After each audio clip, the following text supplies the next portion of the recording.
Fala galerinha, beleza? E aí, como é que estão as coisas? Uai, de boa, achei que a rivalidade é Rio-São Paulo.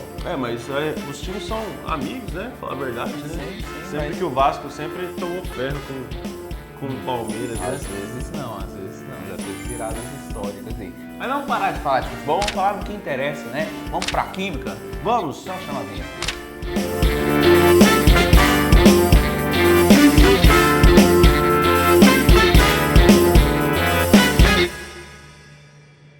E aí, galerinha, beleza? Saca só, mano. A gente tem aqui alguns polímeros e alguns outros exemplos para ficar mais fixado ao seu entendimento essa matéria. Uma coisa interessante é que vive despencando em provas de vestibulares o assunto de polímeros.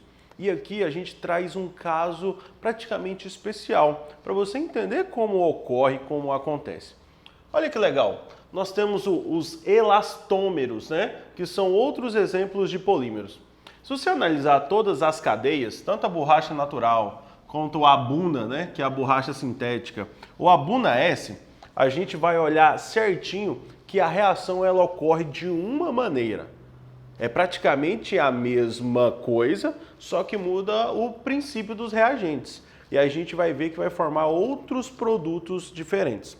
Agora a reação, o mecanismo dela acontece da mesma forma. Perceba bem que aqui nos reagentes nós temos um composto duplamente insaturado, no caso aqui um alcadieno, né? Nós temos aqui um alcadieno e que daqui ele ocorre apenas uma insaturação.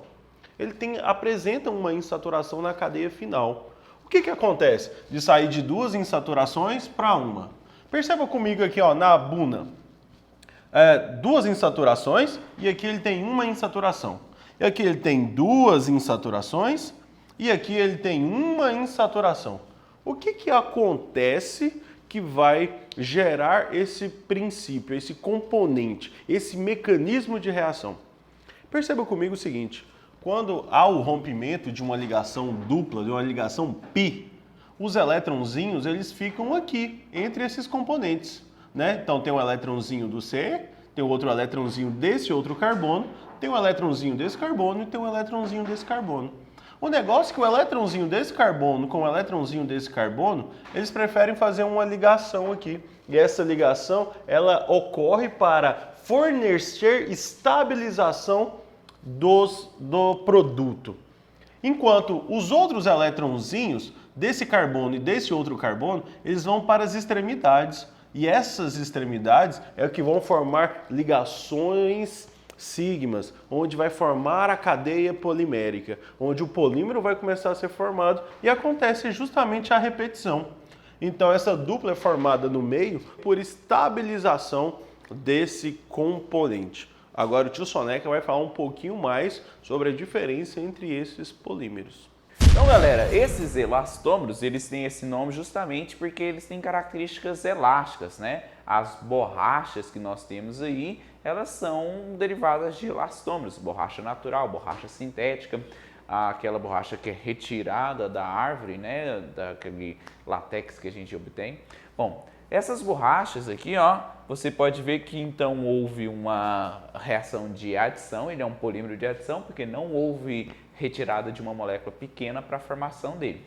A borracha natural, que a gente encontra aí retirada das árvores. E aqui a gente tem a borracha sintética, que tem uma estrutura muito semelhante à borracha natural. Os cientistas, analisando a estrutura da borracha natural, eles conseguiram produzir uma borracha sintética a partir de uma molécula extremamente semelhante. A diferença seria apenas nesse radical metil que teria na borracha natural, que na chamada Buna ele não tem. Bom, e aqui a gente tem um outro tipo de borracha, que seria a Buna S, que nesse caso aqui ela é um exemplo de copolímero de adição. Então você tem copolímeros de adição, tem copolímeros de condensação. Na Buna S você tem aqui a Buna, que é bem comum, e esse S ele faz referência ao estireno. A gente estudou aí nas últimas aulas sobre o poliestireno, que ele é formado por essa cadeiazinha aqui, ó. Então aqui, quebrou a dupla ligação. Cada um dos carbonos tem uma valência livre. Os carbonos das extremidades, eles vão se ligar a outra cadeia para virar ali o nosso polímero. E os carbonos do meio vão formar uma dupla entre si, que é a dupla que se mantém quando a cadeia se forma.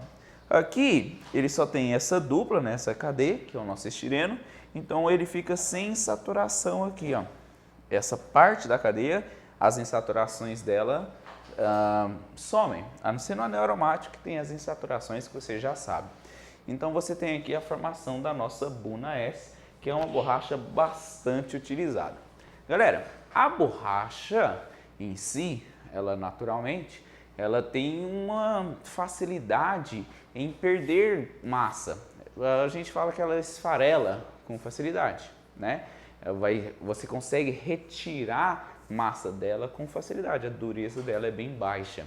Se você pega uma borracha dessa que você utiliza para apagar o lápis e esfrega ela numa superfície, você vai vendo que partes dela vão ficando aí na superfície e a borracha vai perdendo massa com o passar do tempo. Mas essa borracha, para aumentar a sua dureza e ela não se esfarelar com tanta facilidade, nós podemos utilizar um processo que é chamado de vulcanização. Essa vulcanização é bastante utilizada em pneus.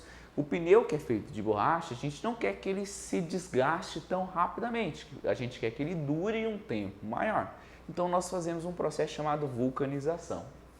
Quando você analisa a nossa borracha, nosso elastômero, dentro da cadeia polimérica, pense que essa cadeia aqui é bem longa e está se mantendo assim por um grande período, digamos assim.